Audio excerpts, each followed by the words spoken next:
प्रधानमंत्री नरेंद्र मोदी ने देश को आत्मनिर्भर बनने का संदेश दिया है। साथ ही साथ अपील की है कि हम स्वदेशी अपनाएं। इस स्वदेशी जागरण में वैश्य समाज की क्या भूमिका है, क्योंकि भारतवर्ष में व्यापार का एक बहुत बड़ा हिस्सा वैश्य समाज संभालता आता है। मध्य प्रदेश वैश्य महासम्मेलन के अध्यक्ष और मध्य प्रदेश सरकार के पूर्व मंत्री उमाशंकर गुप्ता जी हमारे साथ मौजूद हैं। उमाशंकर जी से जानने की हम कोशिश करेंगे कि वैश्य समाज प्रधानमंत्री नरेंद्र मोदी की इस अपील को किस तरह से ले रहा है। उमाशंकर जी, ये बड़ी अपील है, वैश्य समाज इसमें किस तरह की भूमिका निभा सकता है? नहीं, डेफिनेटली हमारा सौभाग्य है कि इस समय देश को नरेंद्र मोदी जी जैसा प्रधानमंत्री मिला है।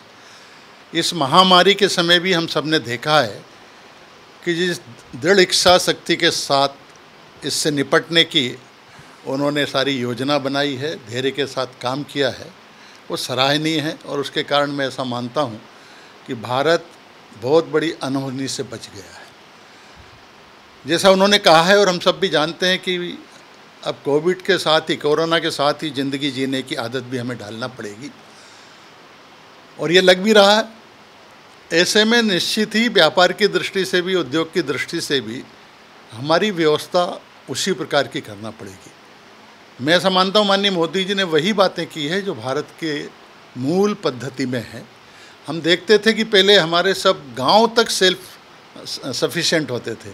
गांव में कुम्हार होता था, लोहार होता था, बढ़ई होता था, सुनार होता था। सारा काम गांव किसी पर डिपेंड नहीं था, इंडिपेंडेंट था। मुझे लगता है कि अब गांव नहीं, लेकिन अब लोकल की जो उन्होंने बात की है कि हमें डिपेंडेंसी ख़त्म करना पड़ेगी। मैं एक बहुत अच्छा उदाहरण देता हूँ। एक बार मैं जापान गया था, और जापान में जब गया तो उस समय मैंने देखा कि ये ऑरेंज संतरा के जैसा वहाँ पड़े हुए हैं समुद्र के किनारे, और वो सड़ से रहे हैं।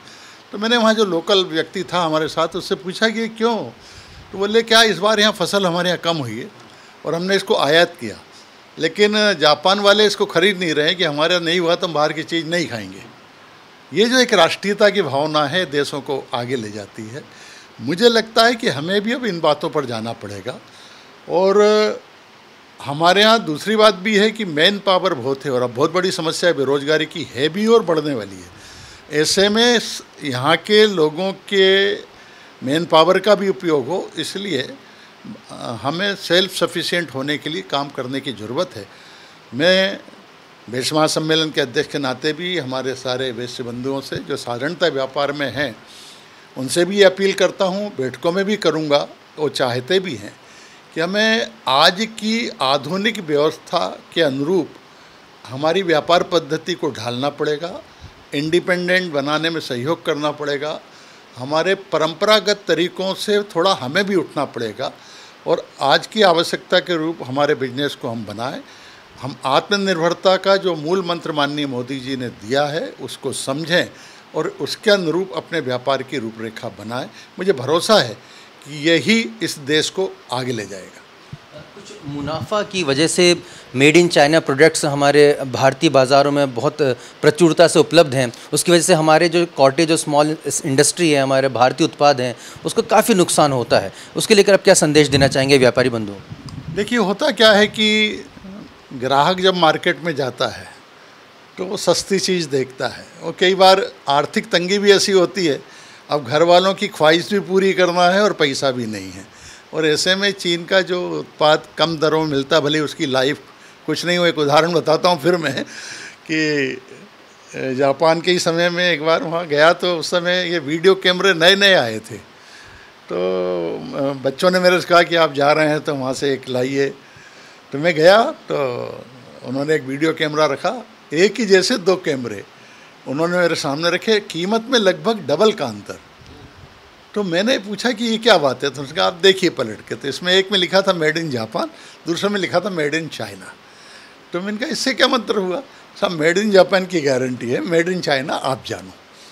लेकिन एकदम मेरा मन भी डोला कि यार कहाँ इतना और कहाँ आधे में मिल रहा है। तो ये सहज प्रक्रिया है, लेकिन ओवरऑल कोई फ़ायदा नहीं होता। ऐसा आप हमारा भी अनुभव है कि उसकी लाइफ उतनी नहीं होती है। व्यापारी को भी ये समझना पड़ेगा, और मैं तो ग्राहक से भी ये कहता हूँ, उपभोक्ताओं से भी कहता हूँ कि हमें ये समझना पड़ेगा कि हमारी अगर क्षमता नहीं है तो हम आधी चीज़ में काम चलाएं। लेकिन अच्छी चीज़ लें, हमारे देश की चीज़ें लें और आत्मनिर्भरता में हम भी सहयोग करें, यह आग्रह मैं जनता से भी करना चाहूँगा।